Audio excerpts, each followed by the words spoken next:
Alors, Shalom, frères et sœurs, c'est encore Johnny. C'est juste pour un petit passage, un petit partage, une petite question encore, ok? Je voulais faire vraiment un partage, mais j'aurais pas le temps. Par contre, cette petite question-là, ça fait un moment que j'ai dans la tête. Et puis, je voulais leur poser il y a pas longtemps. Bref, j'ai hésité entre cette question-là et une autre, mais bon, j'ai pris celle-ci, hein. Et je vais lire le passage. Donc, on va aller dans Deutéronome 23 et on va lire de 1 on va dire à 4. Ouais, de 1 à 4. Donc alors voilà ce qu'il dit. Celui dont les testicules ont été écrasés ou l'urètre coupé n'entrera point dans l'assemblée du Tout-Puissant. Ça c'est la version du second, je pense. Celui qui est issu d'une union illicite n'entrera point dans l'assemblée du Tout-Puissant, même sa 10e génération n'entrera point dans l'assemblée du Tout-Puissant. L'Ammonite et le Moabite n'entreront point dans l'assemblée du Tout-Puissant, même à la 10e génération et à perpétuité, parce qu'ils ne sont pas venus au-devant de vous avec du pain et de l'eau sur le chemin lors de votre sortie d'Égypte, et parce qu'ils ont fait venir contre toi à prix d'argent Balaam, bon c'est un prophète, fils de Béor, de Pétor en Mésopotamie, pour qu'il te maudisse. Bon, je vais pas lire le reste. Et donc, déjà, ça c'est la trame de fond. Mais je dois expliquer quelque chose, juste une petite introduction. La langue, ou les langues, ça vit. C'est lié à la culture, ça véhicule la culture. Il y a plein de choses qui est dans la langue. Et notamment, pour vous donner un exemple, pas notamment, pour vous donner un exemple. Si je dis, ah bon, ah bon, ah bon, je vais écrire ces trois mots, ces trois groupes de mots, de la même manière. Mais j'ai pas dit la même chose. Il y a des langues encore aujourd'hui ici, il y a certaines langues asiatiques, il y a d'autres langues, mais toutes les langues sont comme ça. Et donc, on peut pas prendre un mot et puis prendre plusieurs endroits le même mot et puis dire ça veut dire ça ou ça veut pas. Il faut regarder encore le contexte dans lequel le texte a été, le mot a été utilisé. C'est bien pour ça que la linguistique c'est une science. Alors après, on peut manipuler comme toutes les sciences à sa guise. Mais ça reste une science. Il y a beaucoup de personnes qui utilisent les mots, qui cherchent à... Mais ils savent même pas comment une langue naît, comment elle meurt et comment elle véhicule certaines choses. Il y a des phénomènes de mode, il y a des mélanges, des approximations de toutes les langues. Donc c'est quand même quelque chose d'assez important. Personnellement, je prétends pas que je suis un linguiste. Mais très tôt, j'ai été intéressé par ça parce que je connaissais les linguistes. Pour ça, en fait, hein. Mais moi, en tout cas, à l'époque, c'est pas tout qui m'attirait d'aller passer des heures à étudier les mécanismes des langues.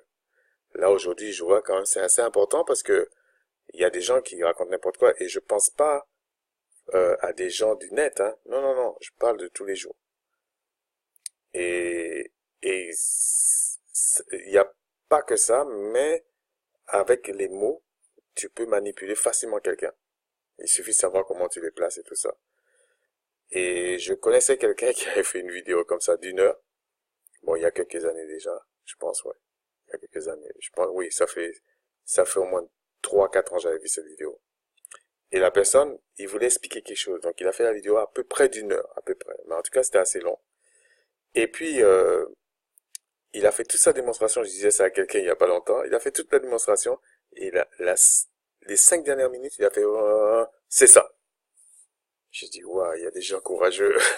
Il y a des gens courageux. Et en plus, on voyait que c'était quelqu'un qui avait étudié, qui avait fait pas mal de choses. Donc, tu le voyais en genre de cravate, chemise et tout. Et puis, ça faisait sérieux. Mais quand tu prenais un peu de recul, tu constatais que la personne, en fait, il s'est foutu de ta gueule, en fait. Il a fait un truc, et puis il a fait une pirouette à la fin, pendant les 5 minutes, il a dit, c'est ça. Et puis tout le monde applaudit. Bon, il n'y avait pas des gens qui applaudissent, mais tout le monde dit, ah, c'est bien. Là, c'est une bonne démonstration et tout. Mais en fait, il n'y avait rien dedans. Et donc, c'est un peu l'idée de ma question. Et pourquoi je fais ces petites questions-là? C'est parce que c'est bien de s'interroger soi-même, de se poser la question à soi, de poser la question à d'autres qui peuvent connaître un peu plus, d'essayer de comprendre est-ce que la façon de penser des gens n'est pas déjà une influence du paradigme du moment.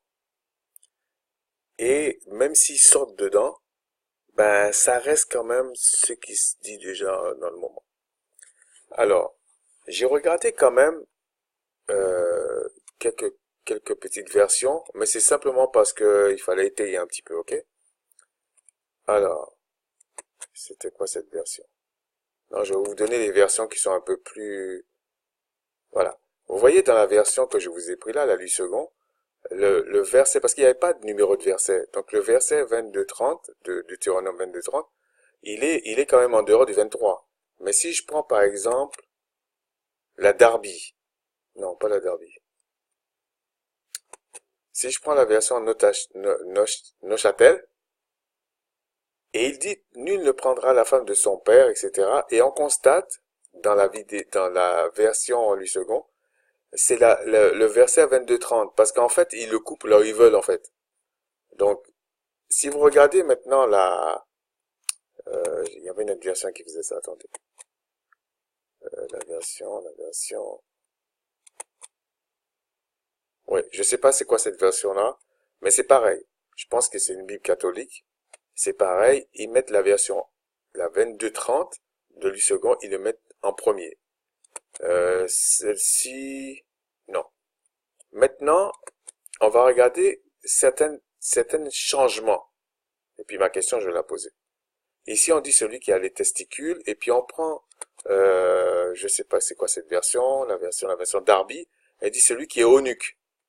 Neuchâtel dit, non, pas Neuchâtel. Osterval dit celui qui est eunuque. Donc en fait, quand on dit testicule a été écrasé ou l'urètre coupé, tout ça, certains ont dit carrément l'eunuque. Bon, comme ça, c'est clair. Par contre, ici, union illicite, il y en a qui l'ont traduit par bâtard, un bâtard. Il y en a qui l'ont traduit par le métis, ok? Et ils mélangent, enfin certains mélangent, enfin, si vous voulez, le texte parle, euh, si on prend juste au-dessus, nul ne prendra la femme de son père, etc., et testicules, et il parle de l'ammonite et du moabite. Il faudrait lire la version, il faudrait lire l'histoire qui est dans Genèse 19, et on vous dit que les filles de Lot ont couché avec leur père. Bon, ils l'ont saoulé en fait, et puis ils ont couché avec. Et donc, je sais pas quel genre de boisson qu'il a pris, mais il a couché avec ses filles.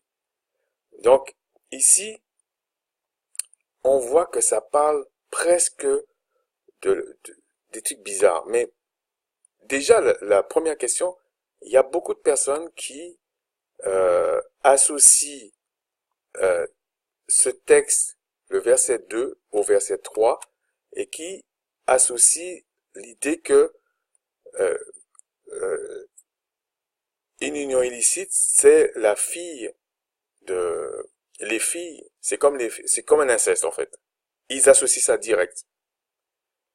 Mais dans certaines versions, on voit pas ça. Mais dans d'autres, on peut avoir le doute. Par exemple, comme celui-là, je vais vous dire ça. Voilà. La catholique crampon laisse supposer que c'est la même chose. Regardez. L'ammonite et le moabite n'entreront pas dans l'assemblée.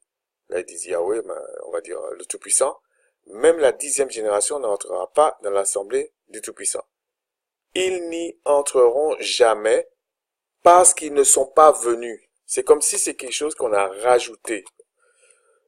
Pas rajouté dans le texte. C'est comme si non seulement ils avaient fait ça, mais en plus, ils vous ont pas laissé rentrer. Un peu comme ça. Donc, il y en a qui le prennent comme ça. C'est-à-dire qu'ils disent, mais quand on parle de l'union illicite, il faut associer ça quand même à l'ammonite et au moabite, qui rentreront pas, et puis ils voient dixième génération. Mais en réalité, ma question c'est, est-ce que ça parle du métis? Voilà, il y a une version qui dit même bâtard. Je sais pas c'est quoi cette version-là, qui dit bâtard ne rentrera pas dans l'assemblée du Seigneur, etc., etc. Mais est-ce que le texte, bon déjà, est-ce qu'un bâtard, c'est la même chose qu'il y avait il y a 1000 ans? Est-ce que c'est la même chose un bâtard qu'aujourd'hui? Bon, si tu interroges un linguiste qui est toujours là-dedans, il va rigoler. Il va dire, ben, je sais pas quel fort pourcentage que c'est la même chose, mais il y a de forts pourcentages que ce soit pas pareil. Et les gens prennent des définitions d'aujourd'hui dans le langage courant, ou même certaines personnes qui ont orienté leur traduction. Parce que celui qui traduit, est-ce que il peut traduire un texte d'une autre manière parce qu'il est d'une autre culture, simplement. Par exemple, on voit ça avec les hiéroglyphes. Les égyptologues ne sont pas des fois d'accord parce que chacun traduit plus ou moins comme il pense. Et puis après, quand ça coince, certains textes s'y retrouvent, ils disent non, là on s'est trompé. Alors, pour les hiéroglyphes, ils disent que c'est Champollion le plus proche, mais ça c'est eux qui le disent. En fait, on n'en sait rien en fait. Et pareil pour les langues anciennes comme l'hébreu, comme je vous ai dit, comment vous allez faire la nuance quand la personne dit ah bon, ah bon, ah bon. Comment vous allez faire cette nuance-là? Déjà, il n'y a même pas de voyelle. Comment vous allez faire? C'est bien pour ça que les autres, ils ont magouillé, ils ont mis du yiddish et puis avec des points partout là. En fait, c'est vraiment pas facile. Et quand tu lis un texte, qui peut être aussi important, soi-disant pour la personne, il faut faire très très attention. Donc, dans ce sens-là, quand on prend tout le passage, est-ce que ce texte parle des gens, enfin, du bâtardisme, on va dire? Est-ce qu'il parle du métissage? Est-ce qu'il parle des problèmes sexuels? De quoi il parle ce texte? Est-ce qu'il parle vraiment de ce que les gens racontent?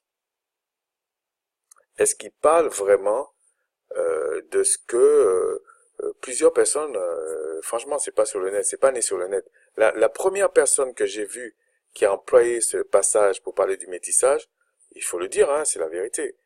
Euh, je pense que c'était parce que je prends beaucoup de temps avant de parler de certaines choses. Hein. Je pense que c'était une fois je suis tombé par hasard dessus. Je pense que c'était Zulu là qui avait pris une traduction et qui avait dit c'est le métissage parce que bon à l'époque il voulait sauver les noirs. Maintenant je sais pas ce qu'il veut faire.